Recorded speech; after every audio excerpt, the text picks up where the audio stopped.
guys! Welcome back again to our mini vlogs. So guys, may nagtanong pala sa atin.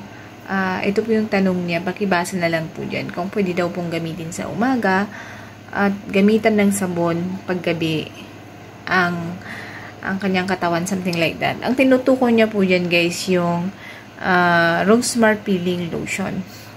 So again guys, ang Rosemary Peeling Lotion ay gabi lang po yun ginagamit. So, hindi po siya required na gamitin ng morning kasi nga po ma-expose tayo under the sun. So, gabi lang po siya pinapahid 3 times every night. So, 15 minutes ang interval once na matuyo. So, pahid ulit. And kinabukasan po, huwag nyo na pong gamitan ng sabon. So, wash nyo na lang pong ganun yung area na nilagyan nyo po ng peeling lotion. So, ayan. And then, after 3 days, makikita nyo yung result. Magbabakbak po yan. Huwag nyo pong hihigitin. Pag hihigitin nyo po yan, madadamage po yung skin nyo. So, antayin nyo na lang po yan na kusang mag-dry, kusang magbakbak. So, yan lamang guys. Bye!